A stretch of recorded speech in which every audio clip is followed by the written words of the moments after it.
Hello and welcome to the Evidence-Based Chiropractor. I am your host, Dr. Jeff Langmaid. On today's episode, we are back with more research, and it is a great one.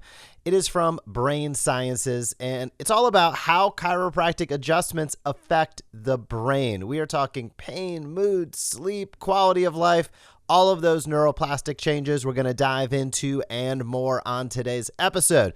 Now, before I get started, I want to announce a massive partnership we have just launched with Leander Tables. In my opinion, some of the best tables on the market, bar none. So if you're in the market for a table, you're looking to upgrade your office, you could save $1,000 on one of their flexion distraction with elevation tables, their Series 950. These tables are awesome, and you can expect some behind-the-scenes footage across all of my social channels coming soon, highlighting these tables. But if you want to get on things early, you can head over to the link down in the show notes or connect with them. Let them know, Evidence-Based Chiropractor 2025. If you tell them you heard about them from me, you will save $1,000 on a Series 950. Leander Tables, I've used them in my practice, couldn't recommend them more, and super pumped to partner with them for the coming year. But as I said at the top on today's episode, we are talking research, one of the most groundbreaking chiropractic studies of 2024. It was released in Brain Sciences, and again, the title is Neuroplastic Responses to Chiropractic Care, Broad Impacts on Pain, Mood, Sleep, and Quality of Life. We're talking about brainwave shifts, improved sleep, reduced pain, and better mood, all linked to the neuroplasticity and functional brain connectivity changes that occur after you deliver an adjustment in your practice. So on today's episode, my goal is to break down some of this research, highlight why it matters for you as a listener, and really what you can do to communicate that to other providers in your community and certainly to your patients as well.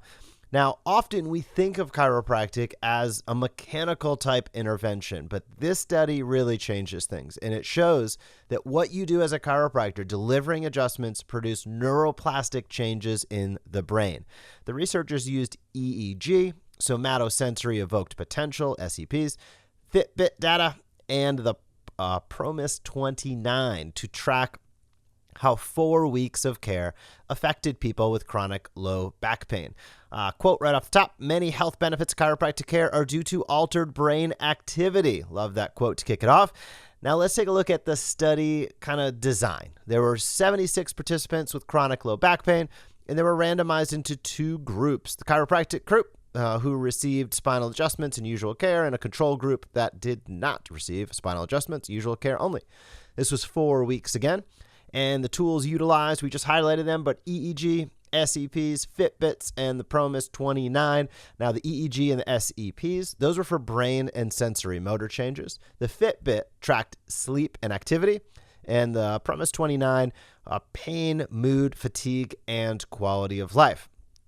Big take-home message, chiropractic plus usual care outperformed the usual care group alone. So this study found that both groups improved, which is great. But the chiropractic group improved more and across more of those measures. So this emphasizes the point that chiropractic is not equivalent to usual care. It actually adds measurable value. And this is a really important component I'll highlight briefly, which is when another doctor or a patient is making a decision about the care that they're receiving, often it can be perceived as, well, it's this or that, as if they're equal items. Well, I don't know. I don't know if I need to go to the chiropractor because I'm already getting physical therapy. It's just patently false. However, that's a very common belief for not only other people in your community, certainly 99% of them, to be honest with you, but other providers as well. And highlighting the differentiation of what you do with chiropractic, that it is something different. You might still receive physical therapy. You could still go through other modalities, but also going to the chiropractor is going to provide additional benefit. These are not like, well, I don't need to do chiropractic because I'm already doing that. It's kind of the same thing. I'm using air quotes. It's not the same thing at all. And it's important to utilize that differentiation in your marketing and in your messaging so that you're actually telling the truth of what the research shows. So let's dive into some of what changed in the brain and some of the findings that they had. We'll start with these EEG brainwave changes. Theta, alpha, and beta increases were noted in the temporal, occipital, and frontal regions. So a lot going on there. These regions are involved in things like pain perception, memory, emotional regulation, and movement control. A lot of good stuff there. Delta waves, typically associated with brain fog, were significantly reduced. And this aligns with what we have come to learn in the research. Here's a quote for you. Adjustments promote brainwave activity associated with clearer thinking, better emotional control, and improved movement coordination. And again, that was due to the increases predominantly in theta, alpha, and beta waves. These shifts are linked to alertness, mood, cognitive control, and again, pain modulation as well. And this is important to just take a moment and dive deeper and highlight. These are often things we hear subjectively from our patients. And I think sometimes maybe docs who fall in the evidence-based realm are like, well, I don't want to talk about that publicly, quote unquote, because it's just subjective finding. This research starts to, there's no one research that does it all, but it starts to showcase there's a reason for it. It's not just because of something esoteric. These are brainwave changes as a result of what's going on. So there's a deep scientific basis for why people come in after they've been receiving care. And yeah, they feel better. The pain might go down, but they also note some other changes in their life, those lifestyle impacts and effects that extend beyond the primary reason why they came in. And this study just starts to showcase that. This episode of the podcast is brought to you by Patient Pilot. Your most valuable asset, your patient list. Patient Pilot turns it into action. Automatically send weekly personalized emails to reactivate patients who already know, like, and trust you. When they click to schedule, ask a question, or refer a friend, you're instantly notified, making follow-ups easy. Patient Pilot helps you help more people and grow your practice. Schedule your demo today at thesmartchiropractor.com to see the difference. Now, back to the episode. And let's take a look at those SEP markers, and they call it N30 SEP markers. N30 amplitude reduction is a neurophysiological marker for improved sensory motor processing. Love this one, especially coming out of the Neck Care conference last week in Iceland. A whole side story that was super awesome, but sensory motor integration was a really key component of this, and it ties into what we do so well. This research found lower N30 is associated with greater neurological efficiency, especially in chronic pain patients who often have sensory mismatch and maladaptive plasticity. Remember, these chronic pain patients, they get into those negative loops, so to speak, and breaking those synapses, so to speak, and rerouting things is really, really important. And this brain-based explanation highlights why motor control improves post-adjustment. And this is really important for chronic pain patients, but we can extend that. Acute, post-injury, athletics, all of those things, sensory motor integration as a human being is really, really important. And if we can influence that, that is a massive benefit that people receive from chiropractic care. This reflects improved sensory motor integration. And again, this is more efficient communication between the brain and the body. Chiropractic group had a significant drop in N30 amplitude, which is a marker of efficiency. So they highlighted chiropractic adjustments appear to normalize sensory input and reduce maladaptive plasticity. Now let's take a look at the DMN, the default mode network. The DMN changes were focused in areas like the parahippocampal gyrus, which is responsible and influence memory and spatial navigation, the posterior cingulate cortex, pain modulation, and the orbital-frontal cortex, which is decision-making and emotional regulation. These regions showed that the chiropractic adjustments can influence how patients perceive pain, how they think about themselves, and how they emotionally process discomfort. This is really, really powerful for your chronic pain patients or even some acute pain patients where they're in that pain catastrophizing. They're super anxious about it. They're depressed. The DMN changes that occur when somebody receives an adjustment can really impact and influence that because this network governs, again, things like pain processing, emotional regulation, and cognitive function.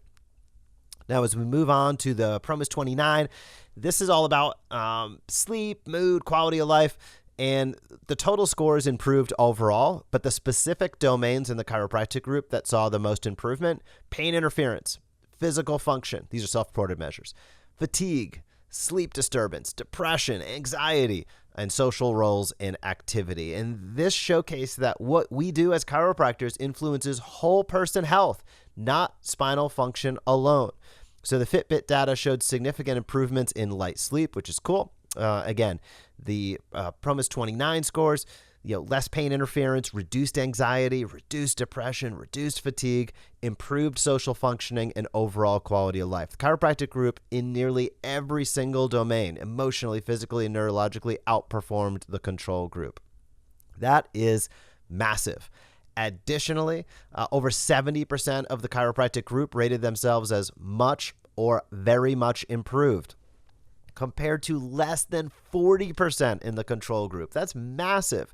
This is a powerful patient-centered outcome measure that supports how chiropractic care makes people feel and function better. And if that's not enough, there were sustained changes after 4 weeks. So instead of just a temporary response, there could be neuroplastic adaptation, which is really, really great. Neuroplastic changes, they take time and consistency. So over the 4 weeks of care, this continued on.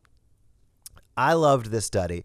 I think it's a great, line in the sand to say, okay, let's continue down this road. No study's perfect, but this really starts to set the stage for some exciting future research. It highlights the fact that the adjustments you deliver are not only biomechanical. Nothing wrong with that, but they're really neurophysiological. That the benefits can extend beyond pain relief to things like mood, sleep, emotional regulation, all those things you know about, but the research is finally showing. And even a single session can really start to shift brainwave activity and sensory motor integration. So I highly encourage you, educate your team, get people excited on your team with this, share this research, train your team and your staff to speak on some of the brain-based benefits. Utilize this in your report of findings. Highlighting, inspiring, showing patients, man, there is a path here towards relief. Again, I think about MD Connection through the Evidence-Based Chiropractor, our flagship program. You're partnering with MDs, PTs, DOs, showing how chiropractic care can support functional recovery at a neural level. Massive. And you can also, again, create content around this, blogs, videos, etc. This is really great stuff to be able to share, and it highlights, again, high-level evidence that chiropractic adjustments lead to real measurable neuroplastic changes. So I'm going to drop a link to this study down in the show notes, as always, so you can click over and check it out. I referenced a few minutes ago Neck Care Conference. Neck Care Conference in Iceland was awesome. There were literally MDs, DOs, PTs all together. We're talking people from Columbia University, University of Miami, Duke University, heads of sports medicine departments, UFC was represented there. It was awesome. And if you would like to learn more about what that was about, head over to neckcare.com. It is literally the best functional assessment tool for the cervical spine. It's not even close. Once you go over there, you're going to want it in your practice. I'm going to tell you right now. So head over to neckcare.com. Let me know I sent you. We're using this in my practice as well, and I cannot recommend it enough. It's just the best assessment for neuromuscular control, proprioception, and range of motion. I also want to give a shout out to TurnCloud. If you have not checked out TurnCloud, please do so. They have created an intuitive EHR application where no one needs a user manual. You can learn more at turncloud.com. I'll drop that link down in the show notes. Great, simple, easy to use system. If you are a doc who prides themselves on efficiency, TurnCloud might be the right solution for you. Head over to turncloud.com. Other than that, we are coming up, believe it or not, in the next month or so on the 500th episode of this podcast, whether this is your first time listening or you've been following along from the beginning. Well, if you've been following from the beginning, I apologize about the first few episodes. A little boring there. But if you've been following us since the beginning, thank you so much. Or whether it's your first time, really, really appreciate it. If you could leave a rating or review, that would be awesome.